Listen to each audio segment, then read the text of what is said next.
Hello and welcome to another daily devotion. As this week we talk about unlikely heroes in the Bible. Let me tell you something. They're all unlikely. So are you and I. I mean, every person in Scripture, outside of Jesus, and in the Trinity, has equal parts good and messed up, lousy, right? So you got Noah. One minute he's listening to God. He's the only person listening to God. Him and his wife and Mrs. Noah and the kids. And next minute he's drunk in his tent. You got Abraham, right? He's trusting in God. He goes, when God says, hey, I'm going to show you everything later, just pack up and go, takes your wife and take a big leap of faith. He does it. Amazing, fantastic, heroic.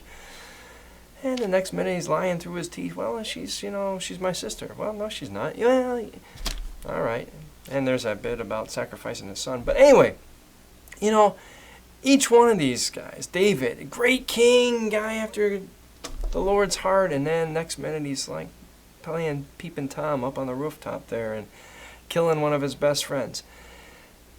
Every one of the characters that we call a hero of faith, patriarch or matriarch, the scriptures show us their beautiful, trusting side, their willingness to open their lives to God. That's the key.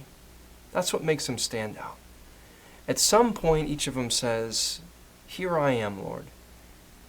Use me. It doesn't make them perfect, far from it.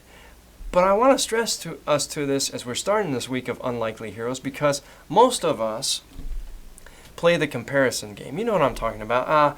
That person's kid's on the honor roll. My T-Rex will eat your stick figure family. We play these games, one-upsmanship on our neighbors, whether bumper stickers, cars, pedigrees, family stories, lawn care, and as a symbol of our status, who's better than who? This competition game. But we also do it spiritually. And most times when we compare ourselves spiritually, not all of us, but most of us, look at somebody else and say, well, they're better in God's eyes. They're more spiritual than me. They know the Bible better than me. They pray more beautifully than me. They serve people. They're less selfish or more generous than me. And we make like Moses, we make all these excuses of why it can't be us. And I want to stress this to start off. Whenever you're having second thoughts or doubts that you're not enough, just remember, Jesus says, give me what you've got. It's not always about who's biggest, strongest, most famous, has most money. It's that openness to let the living God use you. After all, who's the bigger strength or power, you or God? So let God in, let God work.